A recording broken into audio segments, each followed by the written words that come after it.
음성을 듣고자 기도하며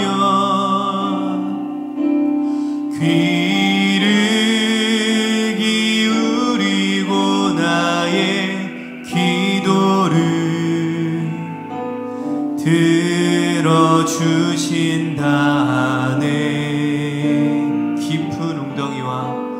깊은 웅덩이와 수렁에서 끌어주시고 나의 발을 반석 위에 세우시사 나를 튼튼히 하셨네. 새 노래로 부르자 랄라라. 하나님께 올릴 찬송이 새 노래로 부르자.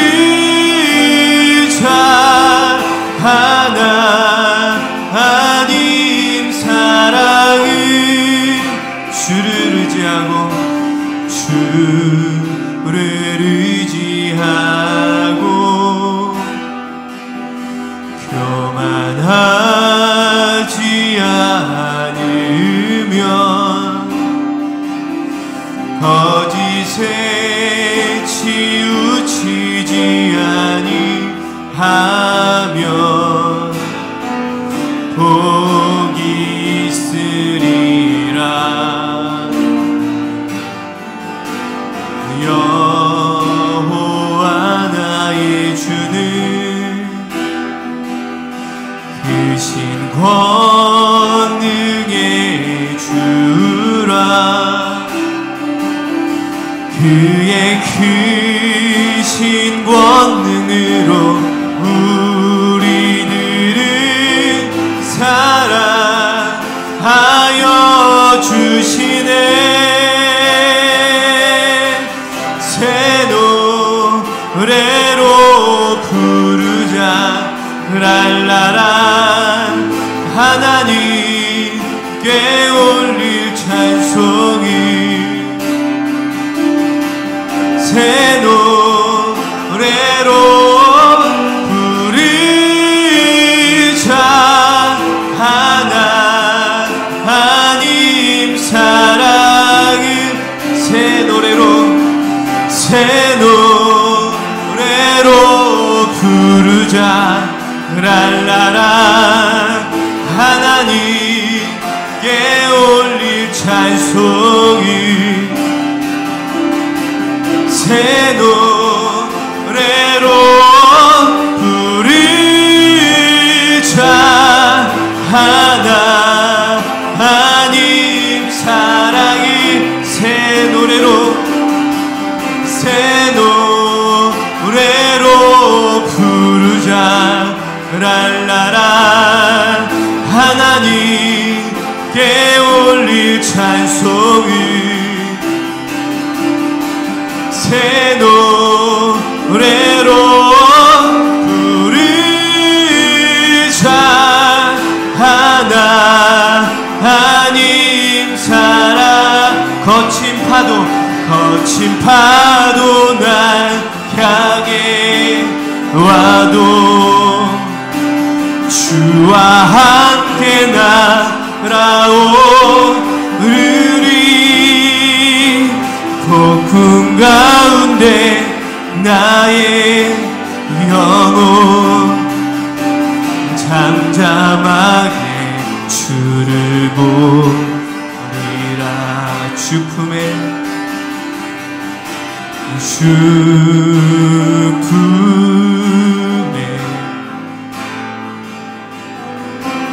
아픔을 쏟아서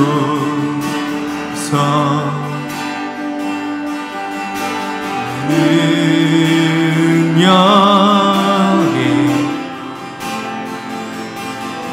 발로 덮으소서. 주옵소서. 거친 파도 날 향해 와도 주와 함께 날아오르리. 폭풍 가운데 나의 영혼 잠잠하게 주를 보리라. 주님 안에 주님 안에 나 거하리.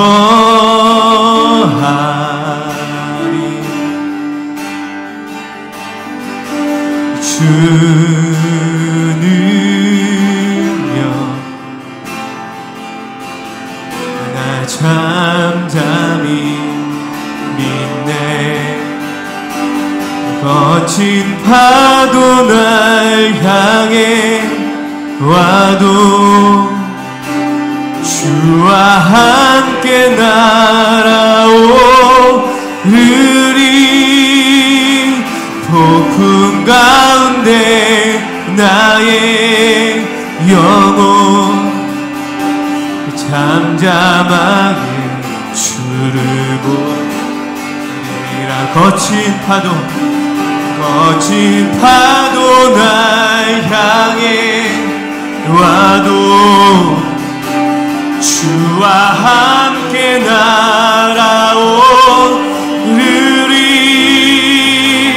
폭풍 가운데 나의 영혼 잠잠하게 주를 보리.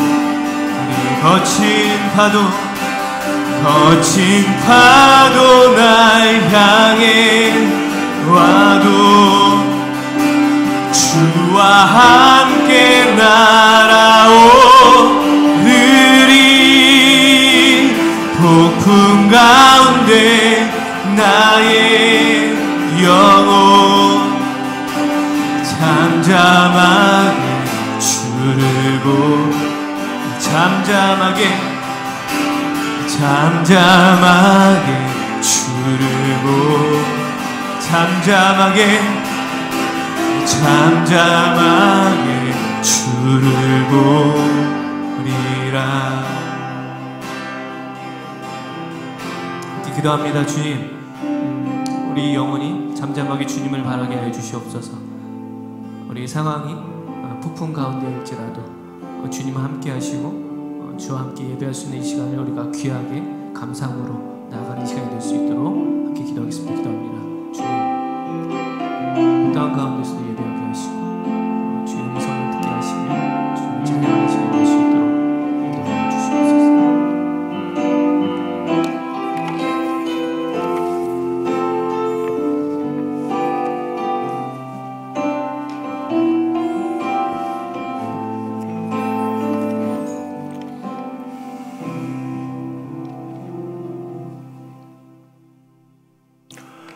할렐루야. 오늘은 4월 5일 4월 첫째 주일이면서 종려주일입니다. 예수님이 예루살렘에 입성하실 때 온 백성이 종려나무 가지를 흔들며 환영했다고 해서 붙여진 이름입니다. 이제 종려주일부터 부활주일까지 일주일을 우리 신앙의 굉장히 중요한 부분으로 생각하죠. 안타깝게도 우리가 6번째 주일 온라인으로 예배를 드립니다. 그리고 오늘부터는 10시와 12시에 이렇게 예배를 드리게 되고, 또 온라인만이 아니고 앞으로 우리 함께 또 이 장소에서 성전에서 모여서 예배 드릴 때도 10시, 12시로 일단 예배를 드리도록 하겠습니다. 우리 함께 사도신경으로 신앙 고백하심으로 하나님 앞에 주일 예배를 드리겠습니다. 나는 전능하신 아버지 하나님, 천지의 창조주를 믿습니다. 나는 그의 유일하신 아들 우리 주 예수 그리스도를 믿습니다. 그는 성령으로 잉태되어 동정녀 마리아에게서 나시고 본디오 빌라도에게 고난을 받아 십자가에 못 박혀 죽으시고 장사된 지 사흘 만에 죽은 자 가운데서 다시 살아나셨으며 하늘에 오르시어 전능하신 아버지 하나님 우편에 앉아 계시다가 거기로부터 살아있는 자와 죽은 자를 심판하러 오십니다. 나는 성령을 믿으며 거룩한 공교회와 성도의 교제와 죄를 용서받는 것과 몸의 부활과 영생을 믿습니다. 아멘.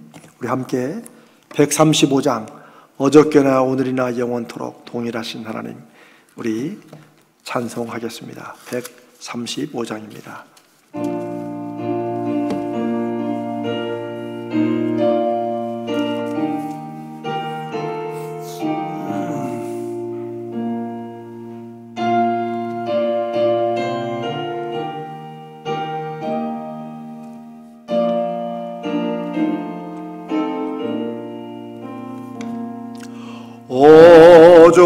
어저께나 오늘이나 어느 때든지 영원토록 변함없는 거룩한 말씀 믿고 순종하는 이의 생명 되시며 한량없이 아름답고 기쁜 말일세 어저께나 오늘이라 영원 무궁히 한결같은 주 예수께 찬양합니다. 세상 지나고 변할지라도 영원하신 주 예수 찬양합니다.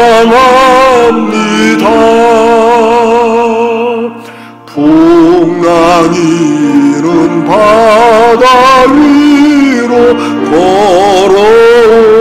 걸어오시고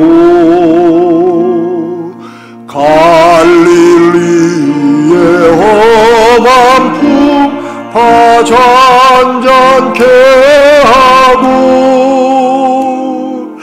겟세마네 동산에서 우리 위하여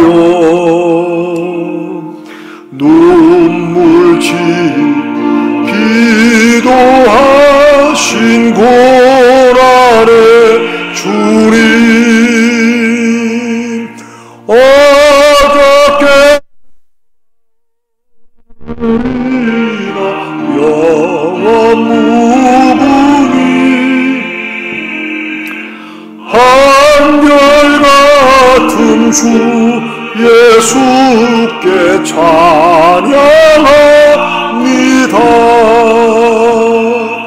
세상 지나고 변함이라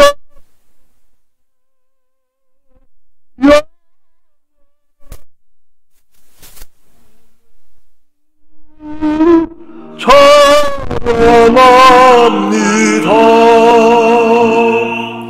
허물 많은 베드로를 용서하시고 의심 많은 도마에게 확신 주시고 사랑하는 제자 가슴에 안고 부드러운 사랑으로 품어주셨네. 어저께 영원 무궁히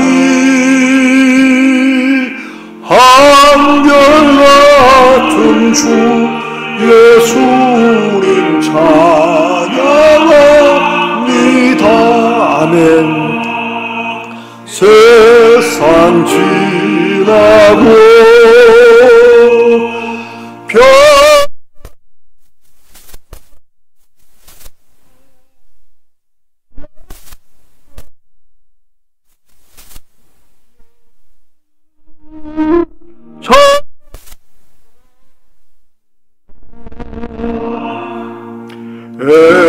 마음으로 행하시던 주님 오늘도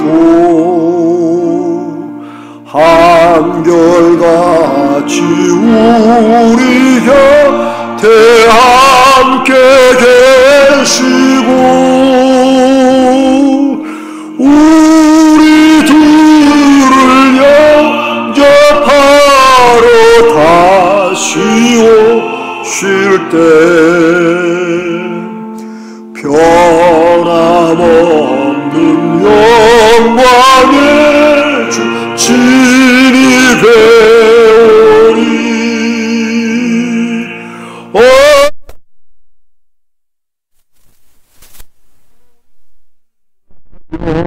원무궁이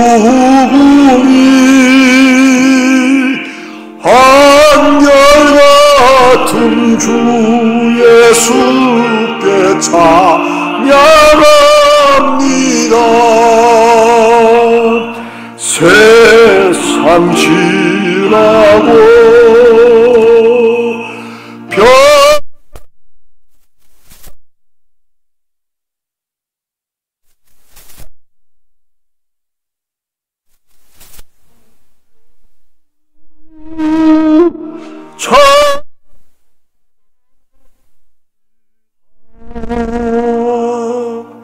아멘, 아멘. 기도하겠습니다.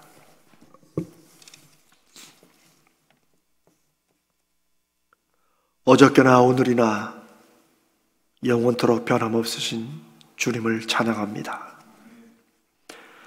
세상은 바뀌고 사람들의 인심은 변할지라도 우리는 부족하여 주님 앞에 범죄하고 주님을 잊고 멀리하는 때가 있을지라도 우리를 향한 사랑은 한순간도 변치 않으시고 끊어지지 않으며 늘 우리를 붙잡으시는 주님의 은혜를 이 시간 저희들이 기억하며 감사합니다. 주님, 오늘 주일 저희들이 주일염으로 이렇게 온라인 앞에 모여 예배를 드립니다. 코로나19로 시작된 이 온라인 예배가 벌써 6번째 주일을 맞습니다. 주여, 우리를 불쌍히 여겨 주시옵소서. 이 나라를 불쌍히 여겨 주시고 우리 교회 성도들과 한국교회 온 성도들의 그리고 세계에 흩어진 모든 하나님의 백성들의 기도를 들어 주시옵소서.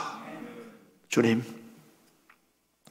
오늘도 저희들이 드리는 이 예배 기도와 찬송과 말씀과 헌금과 우리의 모든 순서 하나하나가 살아계시고 역사하시는 하나님 앞에 영과 진리로 드리오니 우리를 친히 인도하시고 받아 주시옵소서. 주님, 오늘은 종료주일로 부활을 준비하는 주님의 왕되심을 호산나 찬양하며 맞이하는 그런 주일입니다. 힘들고 어려운 시간일지라도 우리의 마음과 정성을 다하여 우리의 왕되신 주님을, 우리를 구원하러 오신 주님을 환영하고 찬송하고 우리 마음까지 영접한 그 주님을 끝까지 붙들고 나가는 믿음의 시간 되도록 이 예배에 성령께서 친히 함께 하시며 인도해 주시는 것을 믿습니다. 주님, 지금 코로나19로 인해서 우리나라만이 아니고 온 세계가 정말 어려운 중에 있습니다.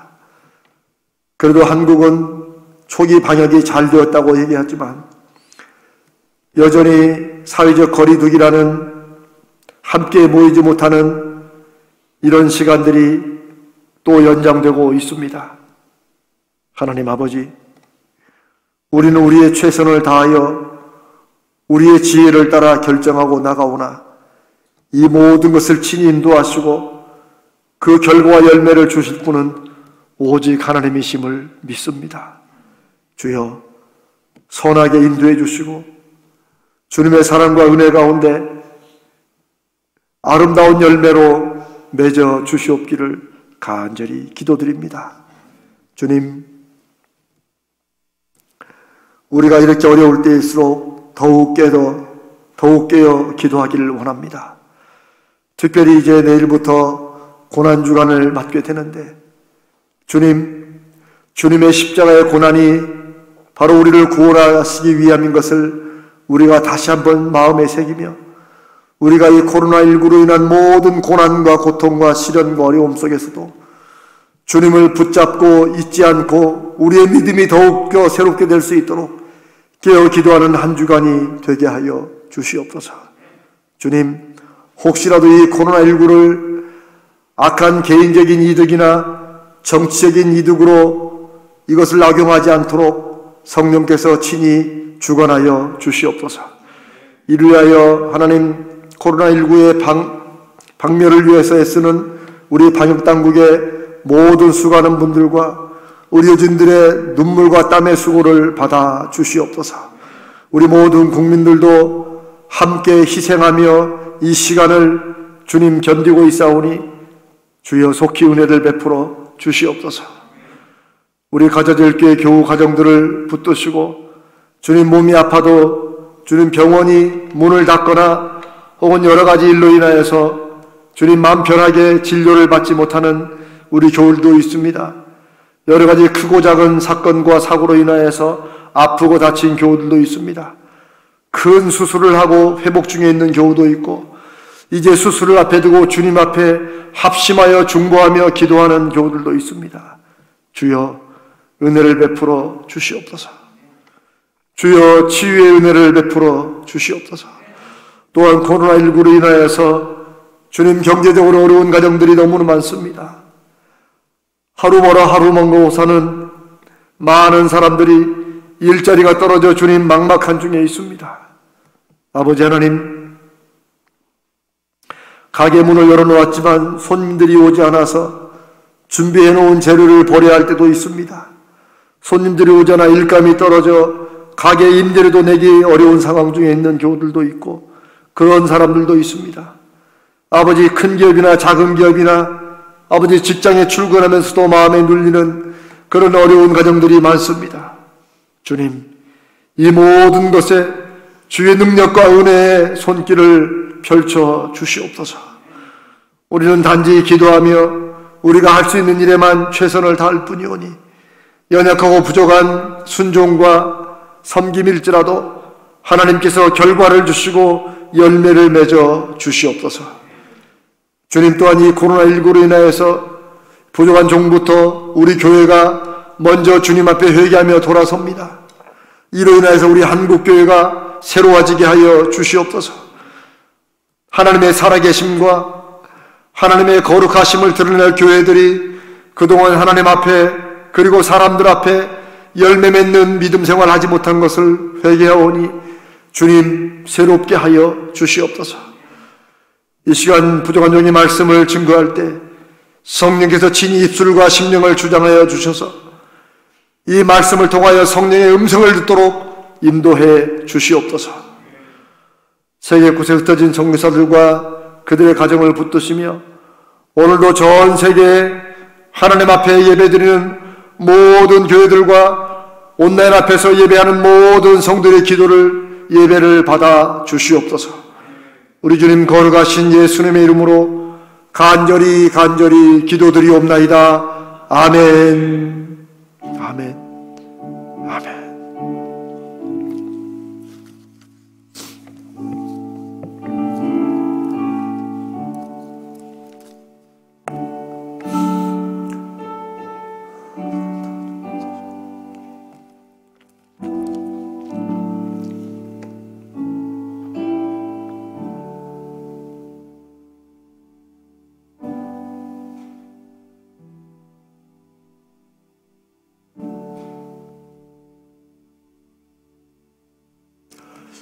이 시간 예배를 위해서 우리 지휘자님이 특송해 주시겠습니다.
주의 손 날 위에 지키셨고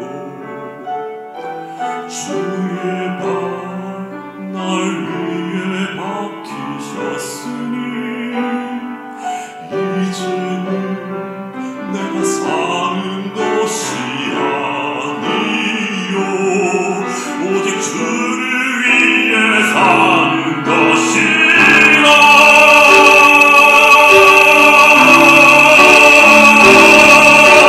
주의 손에 나의 손을 보게고 또 주의 발에 나의 발을 보게요. 나 주와 함께 죽고 또 주와 함께 살리라. 영원토록 주 위에 살리라.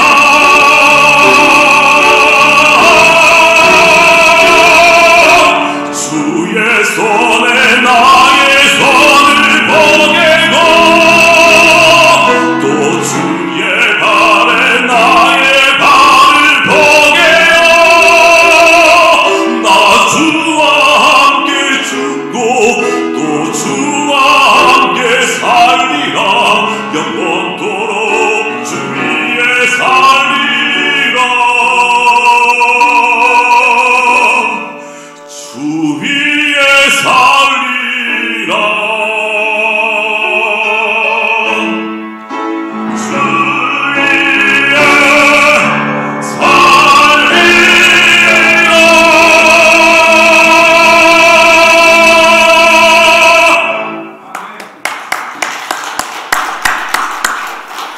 귀한 믿음의 찬양 감사합니다. 여러분 이제 주보 가운데 있는 교회 소식을 잠깐 함께 봐주시면 감사하겠습니다. 오늘부터 주일 예배 시간을 이제 우리가 코로나19로 인해 사회적 거리 두기에 맞추기 위해서 예배 인원을 좀 분산하기 위해서 예배 시간을 변경했습니다. 10시 예배 저희가 앞에 드렸고요. 오늘 지금은 12시 예배입니다. 그래서 주중에 우리 교육자들이 이제 한번 연락을 여러분들께 순장님을 통해서 드릴 겁니다. 그래서 10시 예배, 12시 예배 어떤 쪽으로 이렇게 오실지를 말씀해 주시면 저희가 지금 이번 주간에도 우리 장로님들과 함께 당회에서 또 고민하며 또 기도를 좀 하고 결정해야 될 것 같은데, 만약에 부활절에 우리가 예배를 이곳에 갖게 되면 저희 교회 본당의 크기가 아마 한 100여 분 정도, 150명 정도 이렇게 앉으면 아마 1m, 2m 떨어져서 앉게 될 것 같습니다. 그걸 위해서 지금 준비를 하고 있으니 여러분도 그렇게 하시고 이번 한 주간 또 기도를 해 주시기 바랍니다.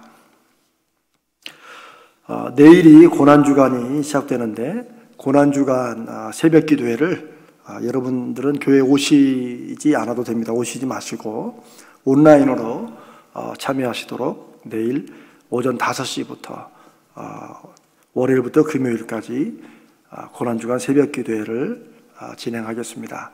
그 시간에 함께 실시간으로 참여해 주시고 혹 그 시간이 어려우신 분들은 동영상을 올려놓을 테니까 나중에라도 참여해 주시면 감사하겠습니다.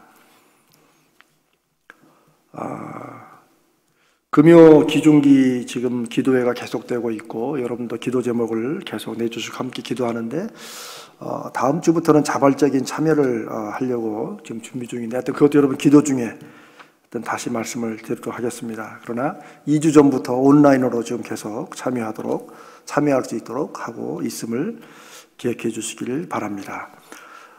다음 주일 날 혹시 우리가 부활절 예배를 이곳에 모이지 못할지라도 오후 3시에는 예정대로 온라인으로 성경 공부를 진행하도록 하겠습니다. 계속 이렇게 미뤄갈 수가 없을 것 같습니다.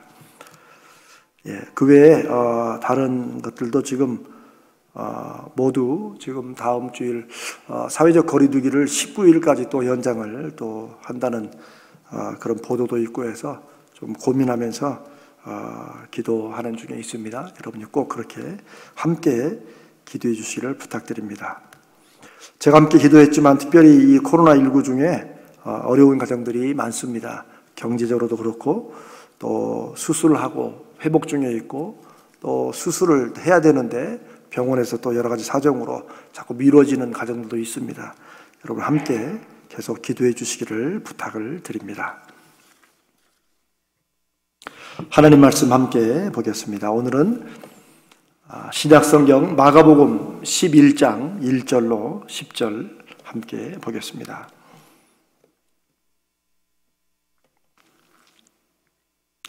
신약성경 마가복음 11장 1절로 10절 한 절씩 교독하겠습니다. 제가부터 읽습니다.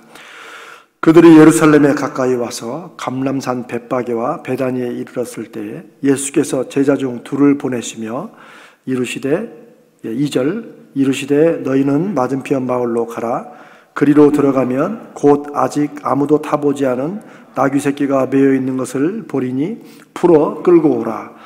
만일 누가 너희에게 왜 이렇게 하느냐 묻거든 주가 쓰시겠다 하라. 그리하면 즉시 이리로 보내리라 하시니 제자들이 가서 본즉 나귀 새끼가 문 앞 거리에 매여 있는지라 그것을 푸니 거기 서 있는 사람 중 어떤 이들이 이르되 나귀 새끼를 풀어 무엇 하려느냐 하매 제자들이 예수께 이르신 대로 말한데 이에 허락하는지라 나귀 새끼를 예수께로 끌고 와서 자기들의 겉옷을 그 위에 얹어 놓음에 예수께서 타시니 많은 사람들은 자기들의 겉옷을 또 다른 이들은 들에서 벤 나뭇가지를 길에 펴며 앞에서 가고 뒤에서 따르는 자들이 소리 지르되 호산나 찬송하리로다.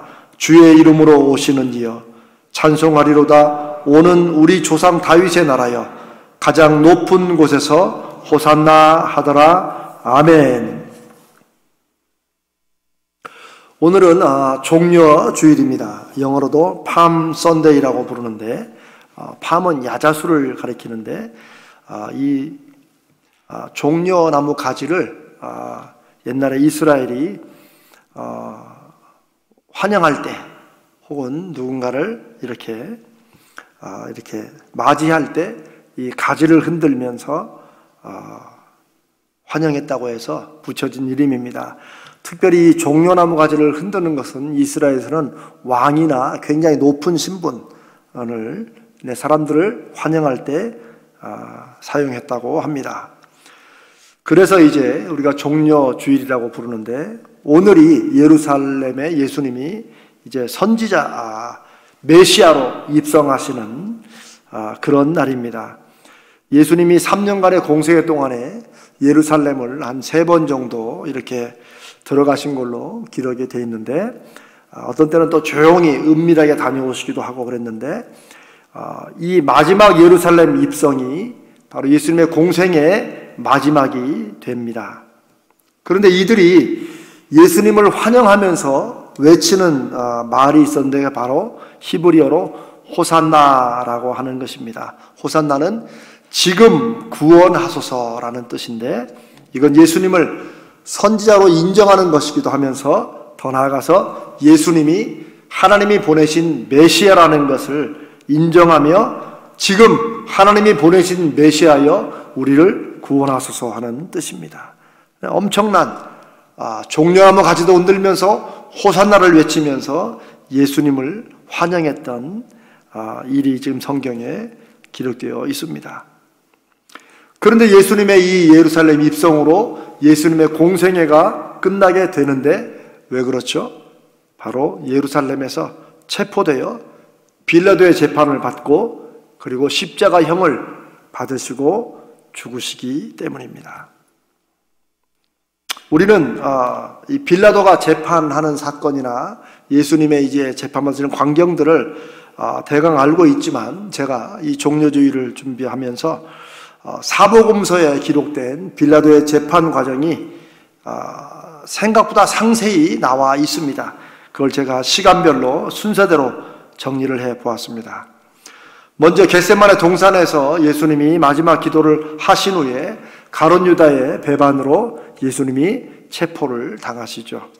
그리고 예수님을 체포한 유대 지도자들, 즉 대제사장, 바리새인들, 서기관들은 당시 대제사장인 가야바의 관저에서 예수님을 재판을 하게 됩니다.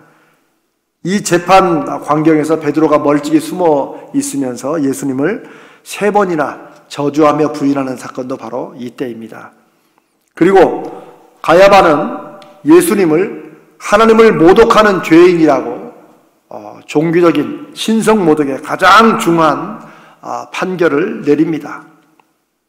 두 번째, 근데 이들은 예수님을 종교재판의 결과에 따라서 형벌을 안 내리고 굳이 예수님을 정치적인 문제로 바꿔서 그 죄목을 바꿔서 빌라도에게 재판을 요청합니다.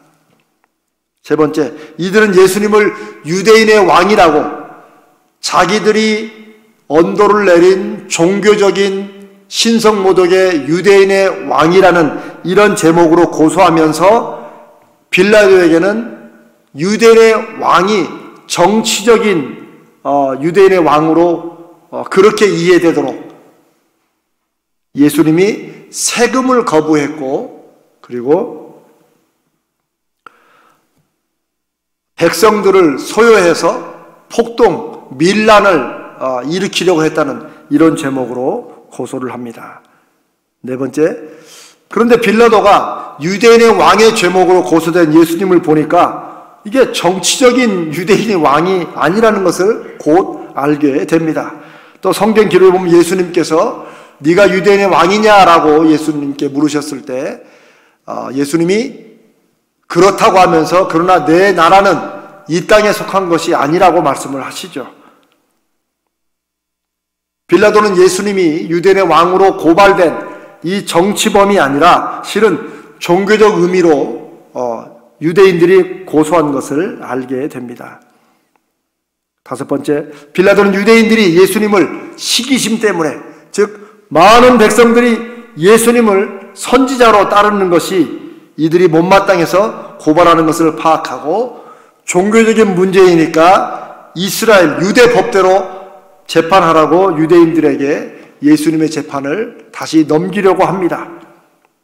그러자 여섯 번째, 유대인들이 대답합니다. 우리에게는 사람을 죽이는 권한이 없다. 우리는 사형 판결을 내릴 수 있는 권한이 없다. 무슨 뜻입니까? 종교재판의 최고형은 사형이 아닙니다. 할 수가 없습니다. 사형은 오직 당시 이스라엘을 다스리고 있던 로마 제국의 형법으로만 판결이 됩니다. 그런데 이 제사장들과 서기관들과 바리새인들이 예수님을 종교적인 제목으로 걸면서 빌라도에게는 정치적인 항목으로 걸은 것은 왜 그래요? 예수님을 죽이고자 하는데, 이들은 재판의 목적이 신성모독이냐 아니냐 이걸 따지는 게 아니라 어떻게든 예수님을 사형시키는데 목적이 있기 때문입니다. 그게 성경에 기록되어 있습니다.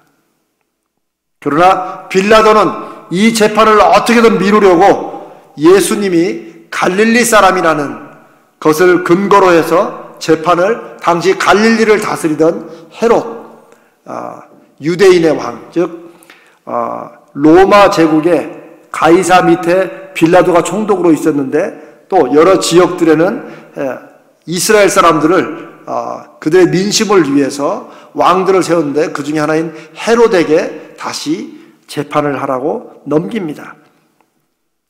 헤롯은 그 자기에게 빌라도로부터 넘어온 그 예수님을 뭔가 좀 소문은 들었기 때문에 뭔가 좀 마술적인 기적을 좀 볼 수 있을까 하는 정말 인간적이고 유치한 호기심으로 이것저것 물어보다가 결국은 다시 예수님을 빌라도에게 돌려보냅니다.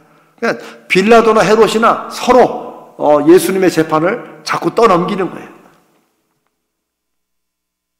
그렇게 다시 자기에게로 넘어온 죄수 예수를 빌라도는 죽을 만한 죄, 사형을 시킬 만한 죄가 없다는 것을 알고 유대 지도자들이 백성을 동원해서 어떻게든 간에 이 여론 조작을 해서 사형을 시키려고 하는 것을 알고 그 유대 지도자들에게 죽일 만한 죄가 없으니 대신 태형, 심한 매질로 그렇게 해서 벌을 내리고 석방하자라고 제안을 합니다. 그러나 열 번째, 이 사람들은 자기들이 동원하고 선동한 사람들을 부추겨서 악착같이 십자가형을 요구를 합니다. 또 하나 아주 특이한 사건은 빌라도의 아내가, 총독인 빌라도의 아내가 그날 밤에 꿈을 꾸고 빌라도에게 예수님의 재판에 관여하지 말 것을 요청하는 독특한 사건이 기록되어 있습니다. 빌라도의 아내가 꿈을 꿨는데 뭔가 예수님에 의해서 재판과 관련된 너무나 힘들고 어려운 꿈을 꾸고 이 사람의 죄 없는 재판에 자기 남편이 말려들지 않도록 이제 경고를 하는 거죠. 그리고 빌라도는 명절이면 죄수를 석방하는 유대인의 관습을 들어서 우리도 광복절 특사, 3.1절 특사 이런 게 있죠. 소위 특사를 놔주는 그것을 유대인들에게 상기시키면서 이미 사형 언도를 받고 있는 바라바, 당시에 폭동과 살인으로 체포되어 있던 바라바와 예수님 중에 누구를 석방해 주기를 원하냐고 묻습니다.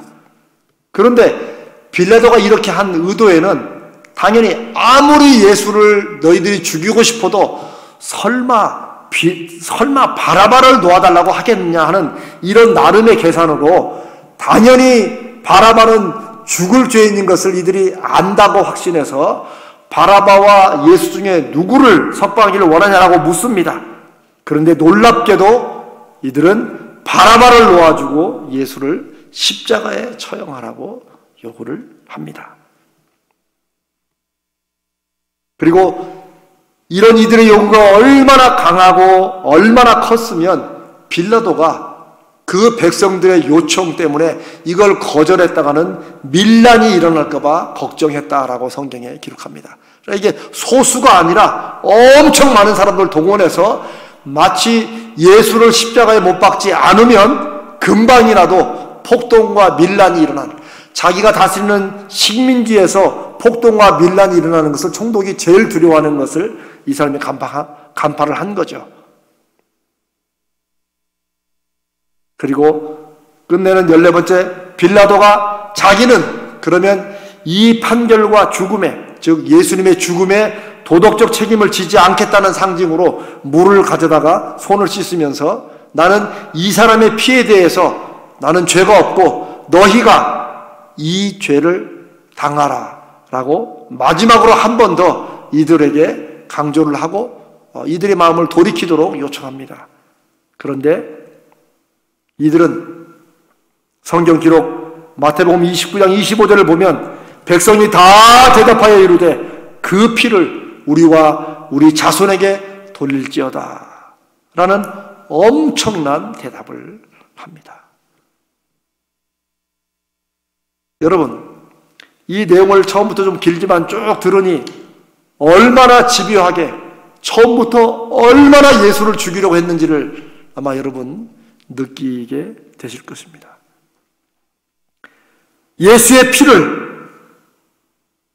우리와 우리 자손에게 돌리라고 한 이 백성들의 마지막 대답으로 그것 때문이라고 할 수 있을지 없을지 우리가 역사는 해석에 나름이지만 그 유대인은 로마 제국에 완전히 멸망해서 그 후로 거의 2000년 동안 나라 없이 방황하게 됩니다.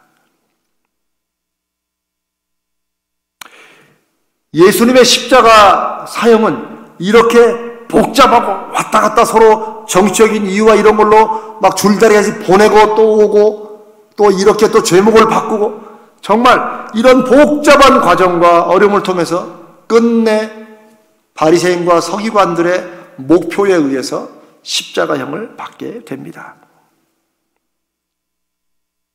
이걸 통해서 우리가 다시 한번 알 수 있는 것은 이 십자가 사건은 하나님의 경륜과 섭리와 뜻 안에서는 이미 계획된, 이미 창세전에 저 창세기부터도 기록된 하나님의 구원의 한 과정입니다.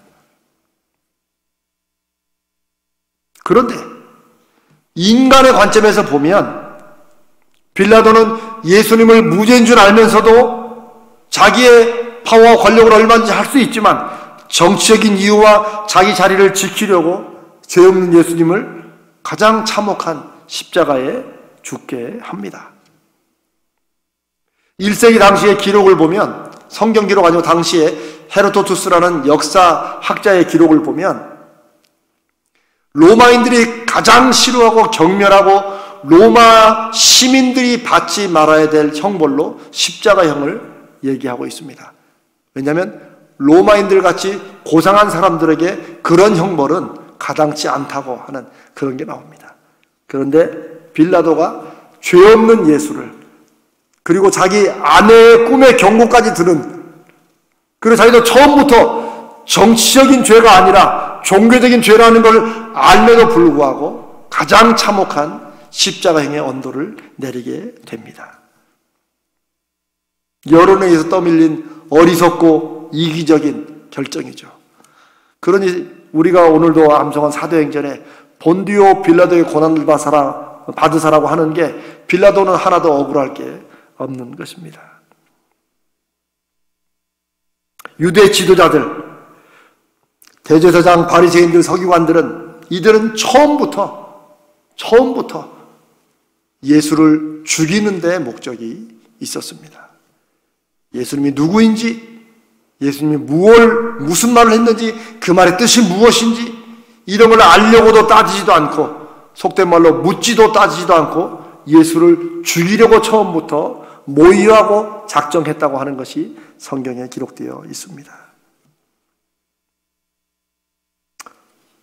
자, 저는 오늘 이 종려주일에 그러면 대체 백성들은 어떤 이유에서 그렇게 했는가 하는 것입니다. 아니, 백성들은 어떤 예수를 십자가에 못 박음으로 어떤 유익을 얻었냐는 거예요. 빌라도는 정치적인 자리를 지켰고, 총독 자리를 지켰고, 또 제사장과 서기관과 바리새인들도 예수가 죽음으로 자기들이 여전히 종교 지도자로 백성들의 취향을 받고 그 자리를 지키는 이런 것도 있었는데, 대체 백성들은 대체 무엇 때문에 무엇을 얻기 위해서 예수님을 이렇게 끝까지 십자가에 못 박으려고 했을까요?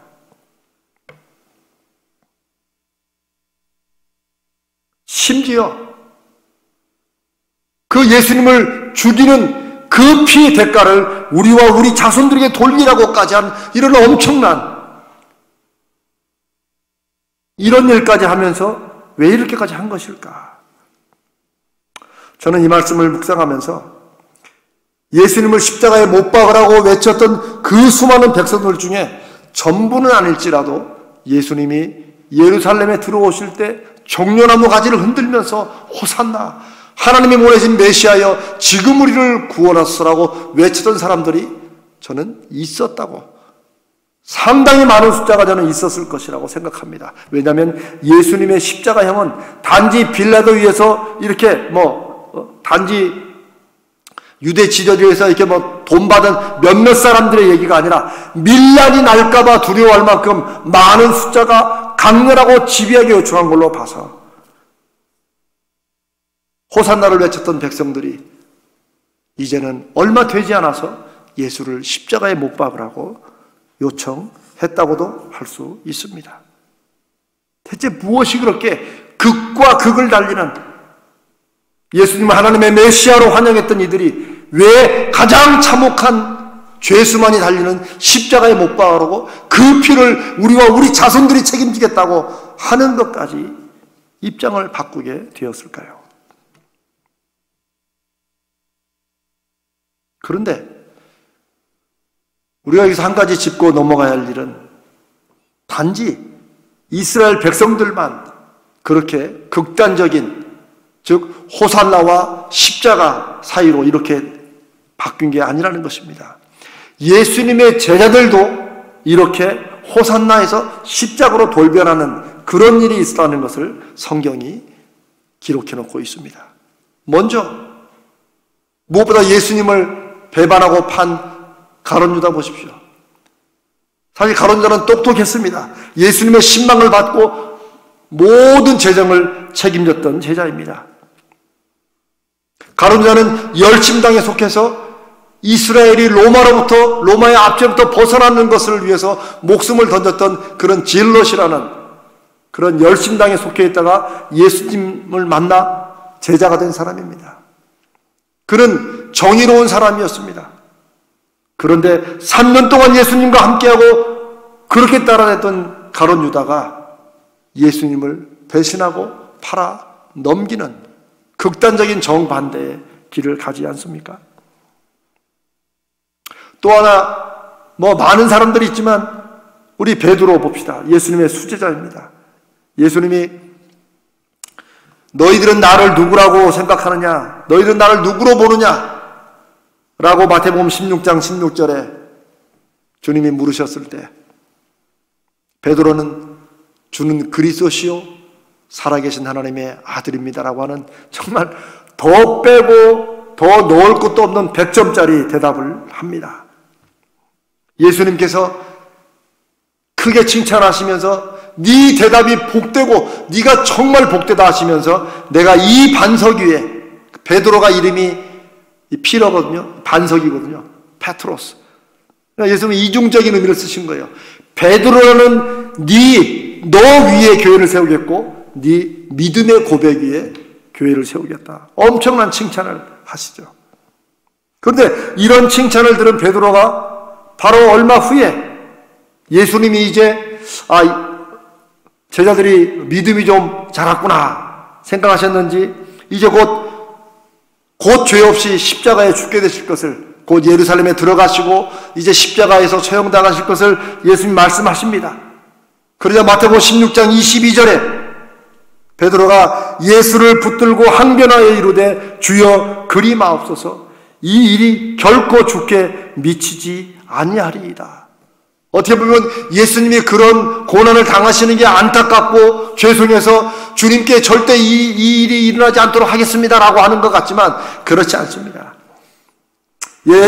여기서 예수를 붙잡았다는 것은 예수님의 이 몸을 붙들고 한쪽으로 끌고 갔다는 얘기입니다. 항변했다는 것은 그냥 무슨 강한 제안을 한 것이 아니고 영어로는 rebuke, 이거는 꾸짖는 겁니다. 책망하는 거예요. 윗사람이 아랫사람을 책망할 때 리뷰기라는 말을 씁니다. 그러니까 베드로가 자기 스승과 선생님이고 메시아인 예수님을 꾸짖는 겁니다. 왜 이런 어리석은 생각을 하십니까? 절대 이렇게 생각하면 안 됩니다. 이렇게 한 거죠. 그래서 새 번역은 그래도 이 부분을 이렇게 잘 번역해 놓고 있습니다. 주님, 안 됩니다.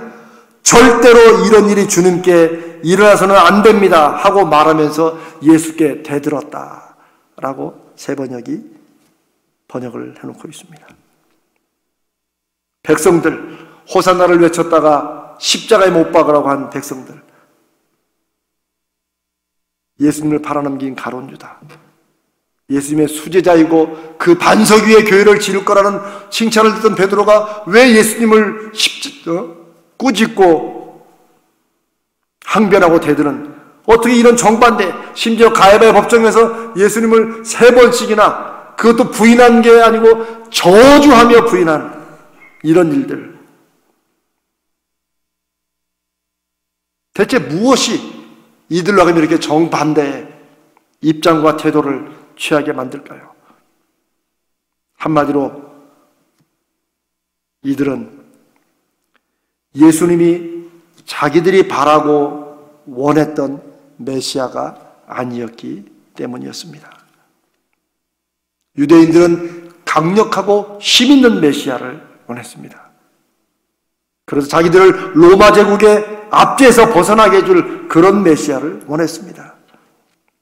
이들은 예수님이 보리떡 5개와 물고기 2마리로 5,000명, 10,000명을 먹이자 이런 사람이 메시아다, 이런 능력을 가진 사람, 자기들의 굶주린 배를 채워주고 그리고 힘을 가지고 로마 제국을 앞장서서 무너뜨릴 이 사람이야말로 왕이라고 해서 예수님을 왕으로 삼으려고 했던 사람들입니다. 그러나 예수님은 그들에 대해서 이들이 표적, 즉 예수님이 하나님이 보내신 메시아라는 하늘의 사인을 받기 때문에, 표적을 받기 때문에 예수님을 따라다니는 것이 아니라 떡 먹고 배부르기 때문에 따라다니는 것이라고 예수님이 그들의 속 중심을 이미 파악하신 것입니다. 우리가 입술로는 호산나 부를지라도 주님은 그 중심에 언젠가는 십자가 예수를 못 박으라고 할 수 있는 사람들의 악함과 이심을 주님은 보신 것이죠.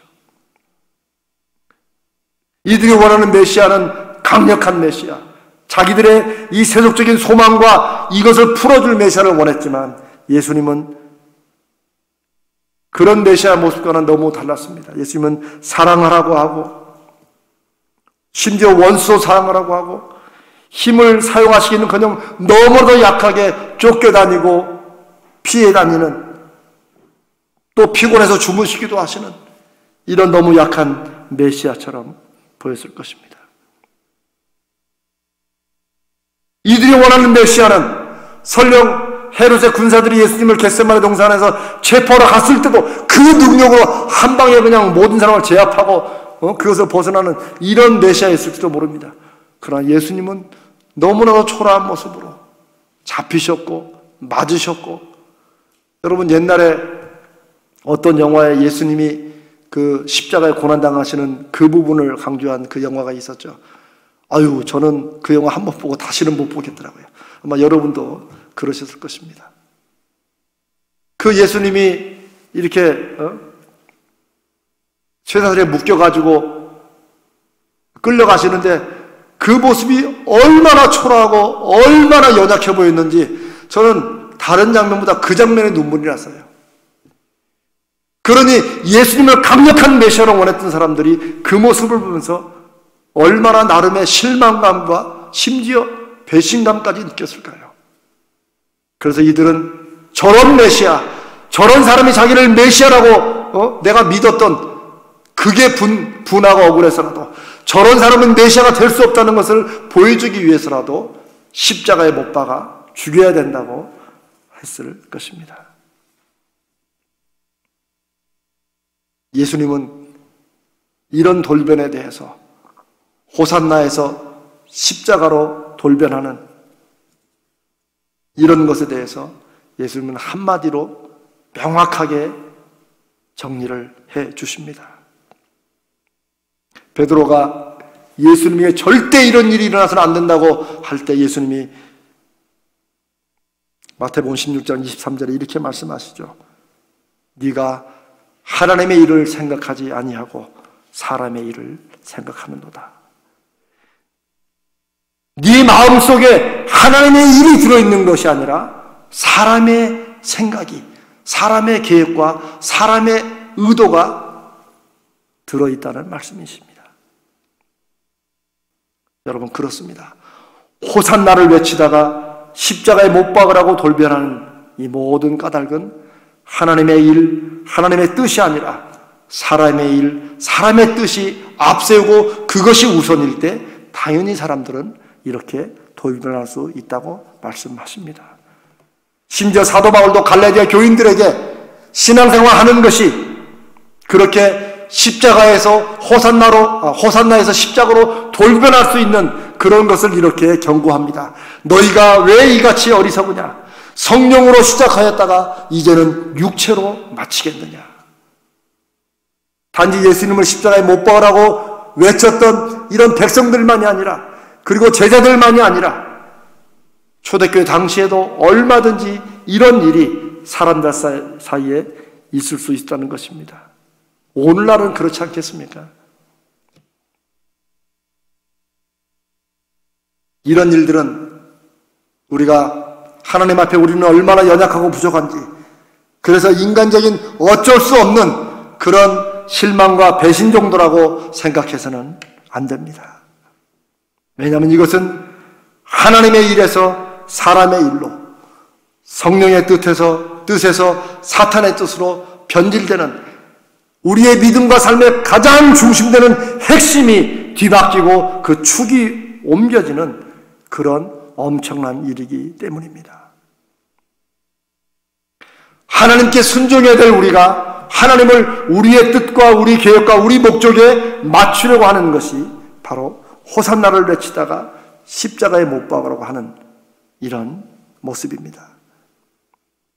이걸 흔히 인본주의라고 하지요. 내가 하나님의 뜻에 맞추는 게 아니고 하나님을 나의 뜻에 맞추려고 하는 것을 인본주의라고 하죠. 근데 요즘 날에는 인본주의가 그냥 이론만 떠돌고 있습니다. 자기들은 신본주의로 믿음 생활을 하고 있다고 하는 사람들이 오히려 하나님을 자기 종처럼 부리고, 심지어 어떤 목사는 여러분 이미 아시잖아요. 하나님도 나한테 까불면 혼나. 이런 말들을 설교 중에 함부로 할 수 있는 이런 한국교회가 되어 있고, 그런 일 듣고 그냥 듣고 야 정말 저 사람은 저러냐, 이런 것으로 끝나는 이런 정도의 한국교회가 되어 있으니, 우리는 호산나를 외치다가 십자가에 못 박으라고 하는 이런 정도 차원이 아니고, 아예 그냥 스스로 예수님을 스스로가 십자가에 못 박는 이런 일들을 오늘날 우리가 하지 않나 생각하게 됩니다.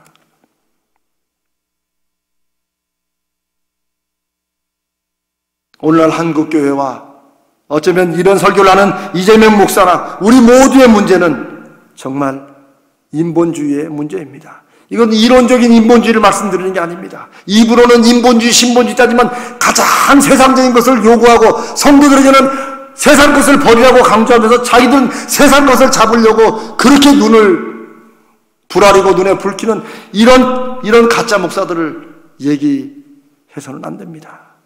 인본주의, 신본주의는 그렇게 나눌 수 있는 게 아닙니다. 하나님 앞에 이런 말씀을 전하는 저부터도 너무나도 두렵고 떨립니다. 그러나 인본주의는 하나님의 일을 생각하지 않고 사람의 일을 생각한다는 주님의 그 기준이 인본주의입니다.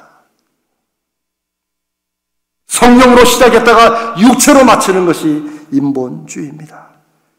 내 생각과 내 마음에 맞는 말씀에는 아멘하지만, 내 생각과 내 마음과 내 계획에 따르면 아멘을 하지 않는 우리의 신앙, 입으로는 아멘하지만 그 말씀대로 살지 않는 신앙, 사람들의 설교는 그럴듯하게 하지만 자기는 그렇게 살지 않는 이런 모든 것들이 바로 하나님의 일을 생각지 않고 사람의 일을 생각하는,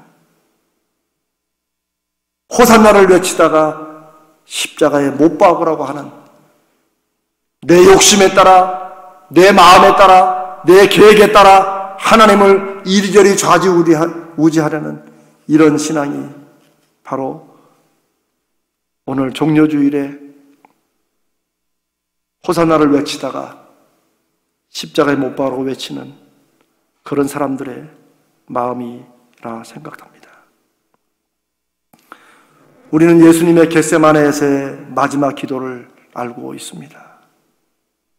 주님께서 내 아버지여, 만일 할만하시거든 이 잔을 내게서 지나가게 하옵소서. 이미 창세부터 예정되고 계획된 십자가의 죽음과 구원이었지만, 주님은 그 십자가 지기 그 전날 밤 하나님 앞에 간절히 요청하는 것입니다. 아버지여, 할만하시거든, 할 수만 있거든 제가 이 십자가를 안 주고 다른 길로도 이 인류를 구원할 수 있는 길이 있으면 저에게 그런 길로 인도해 주시옵소서. 그러나 주님은 이렇게 그 기도를 마무리 짓습니다. 그러나 나의 원대로 마시옵고 아버지의 원대로 하옵소서. 그리고 졸고 있는 제자들을 보시면서 시험에 들지 않게 깨어있으라 하시고는 또다시 기도하시되, 내 아버지여, 만일 내가 마시지 않고는 이 잔이 내게서 지나갈 수 없거든 아버지의 원대로 되기를 원하나이다. 제가 마시겠습니다. 예수님은 십자가의 고난 앞에서 얼마나 하나님 앞에 부르짖고 간구했는지, 우리의 기도가 너무 절박하면, 이거 하나님 안 들어주시면 난 정말 하나님 이제 다시는 안 믿겠습니다 라고 하는데, 그 절박함까지는 이해하지만 그렇다고 하나님이 안 들어주면 정말 하나님을 안 믿어버리고 하나님을 배신하는 이런 일들이 있다면 얼마나 예수님의 이 겟세마네 기도 앞에서 우리가 부끄럽고, 그리고 얼마나 우리가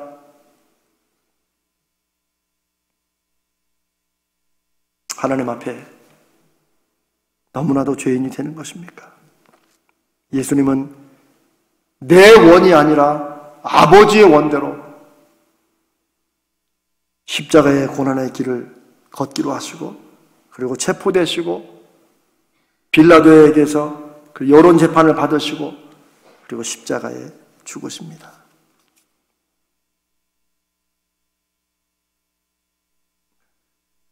내가 원하는 것과 하나님께서 원하시는 것 사이에서 설령 그게 나에게 손해가 되고 고통이 되고 시련이 된다 할지라도 아버지의 뜻을 믿고 구할 수 있는 것.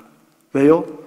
아버지는 선하시고 인자하시고 자비로우시고 모든 것을 합력하여 선을 이루시는 분이심을 믿기 때문에 아버지께 그 방법까지도 맡기는 것입니다.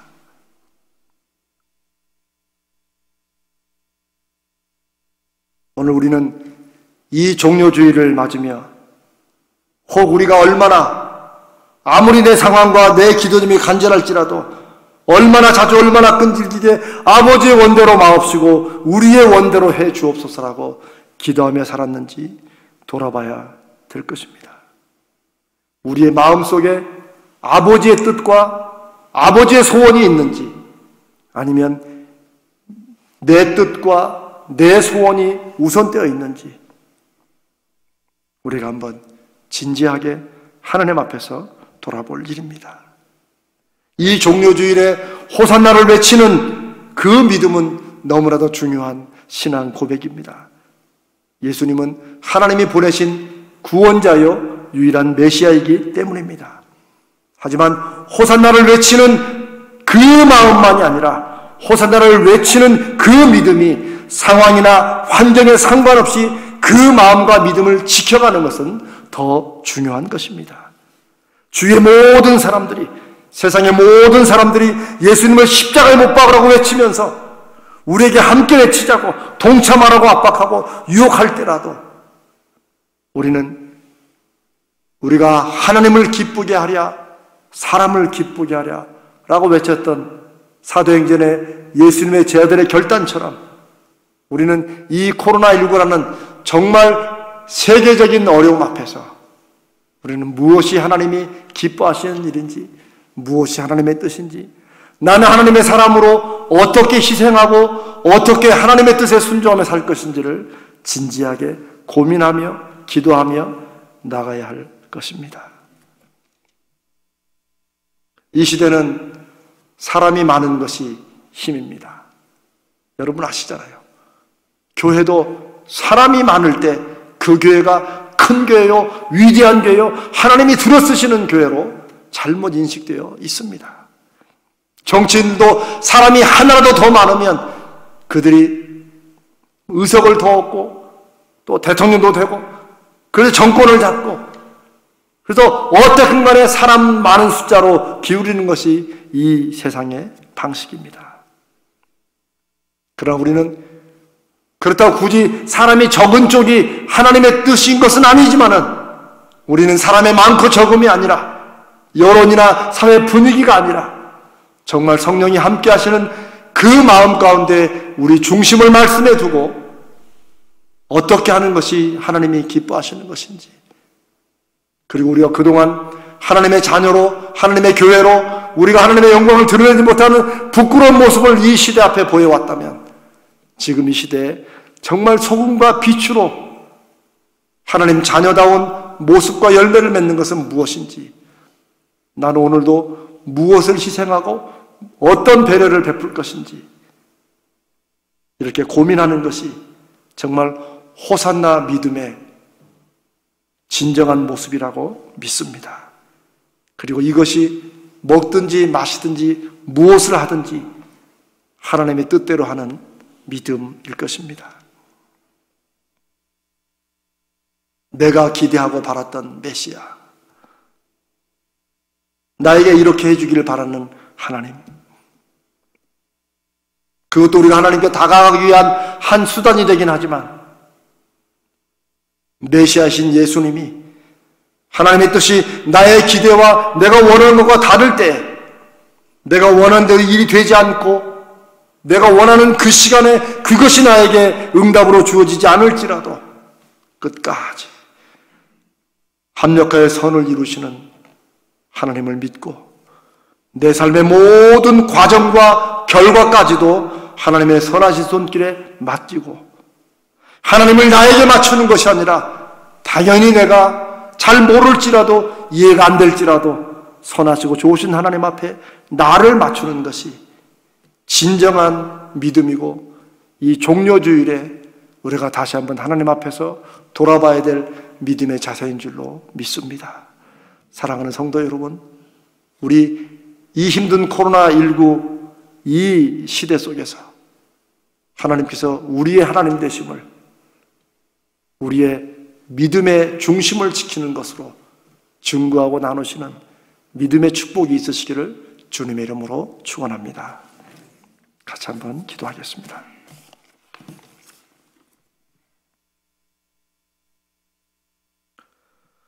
살아계시고 역사하시는 하나님 아버지, 허물 많고 정말 부족한 종이 하나님 앞에 두렵고 떨리는 마음으로 이 말씀을 증거하고 나누었습니다.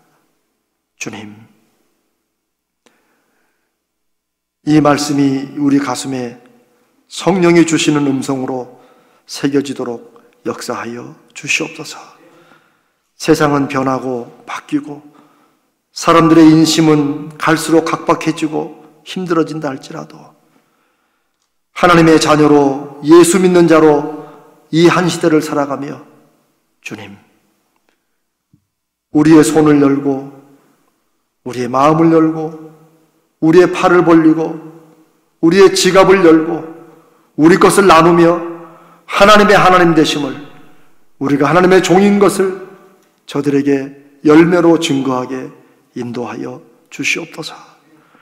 우리 믿음의 중심을 성령이시여 늘 살펴주시고 주장하여 주시옵소서. 오늘도 이 말씀이 우리 모두를 새롭게 하시고 이 힘들고 어려운 시대 속에 하나님의 하나님 되심을 증거하는 말씀으로 이끌어 주시옵소서. 감사드리옵고 우리 주님 거룩하신 예수님의 이름으로 간절히 기도드리옵나이다. 아멘. 아멘. 이제 우리 말씀을 생각하시면서 찬송가 456장 거친 세상에서 실패하거든 그 손 못자국 만져라, 우리 믿음의 고백으로 함께 하시면서 우리 준비하신 헌금 하시겠습니다. 온라인으로 예배드리는 성도님께서도 이 시간에 헌금을 하나님 앞에 올려 드리시기를 바랍니다. 찬송합니다. 456장입니다.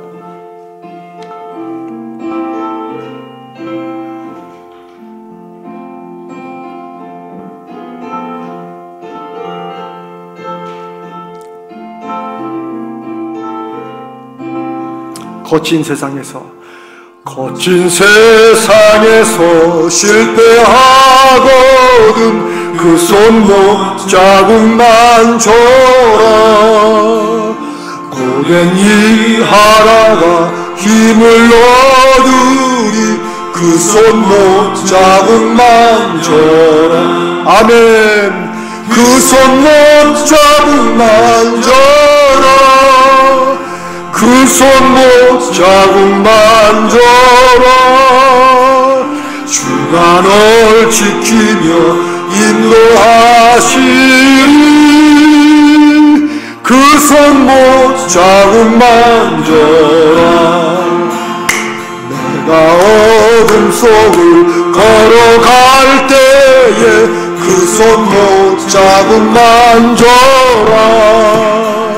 주가 참 평화를 내게 주시리. 그 손목 자국만 줘라. 아멘. 그 손목 자국만 줘라. 그 손목 자국만 줘라. 주가 널 지키며 인도하시리. 그 손목 자국만 줘라. 내가 부활의 주 따라가 자국만 줘라. 내가 주 안에서 길이 살리라. 그 손목 자국만 줘라. 그 손목 자국만 줘라. 만져라. 지키며 인도하시리. 그 손 못 자국 만져라. 너의 죄악의 길 무거울 때에 그 손 못 자국 만져라. 마음 문 열고서 주를 모셔라. 그 손 못 자국 만져라. 그 손 못 자국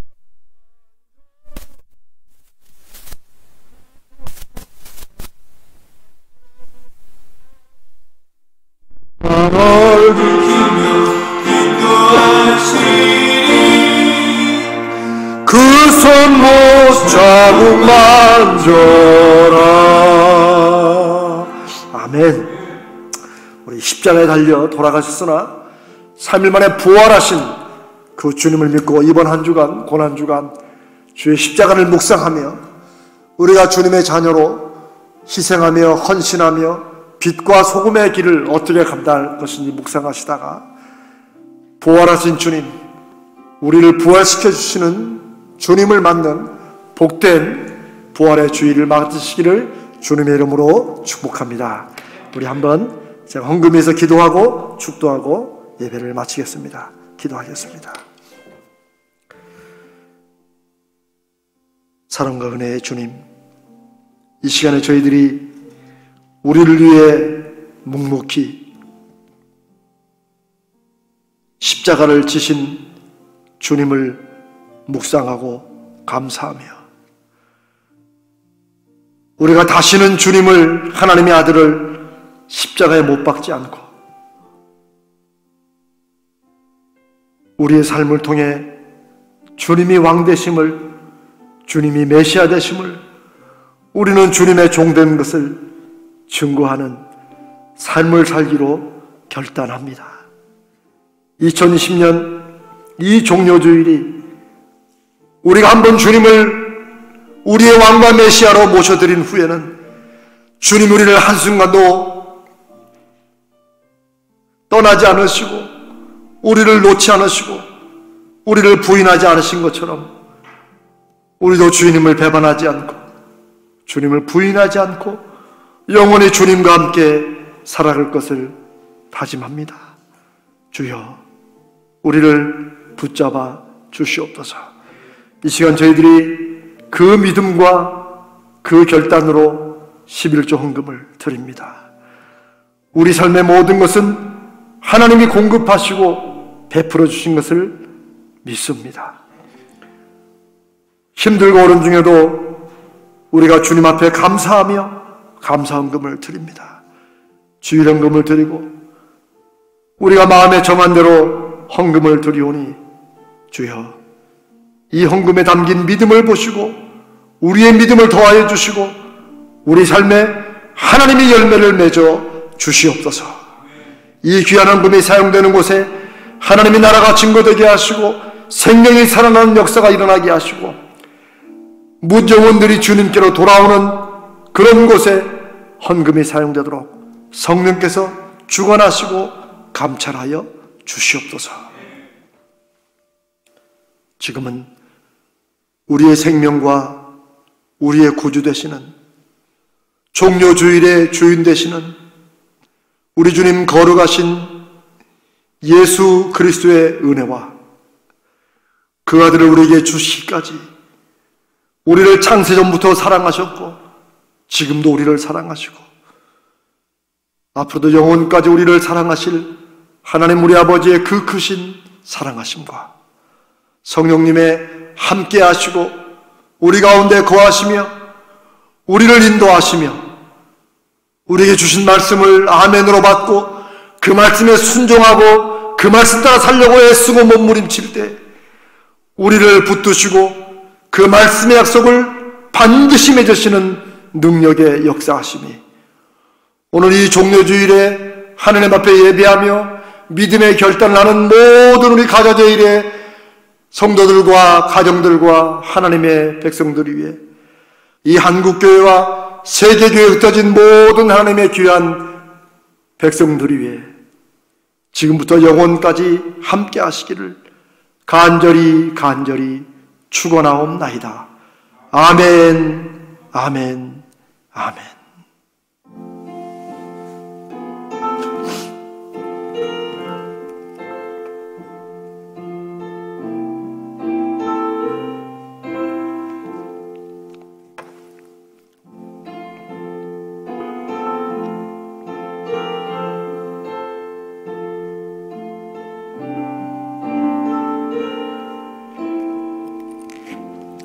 사랑하는 성도 여러분, 종려주일 예배를 마쳤습니다. 한 주간 주님의 십자가 고난을 생각하며 믿음으로 승리하시는 한 주간 되시기를 주님의 이름으로 축복합니다.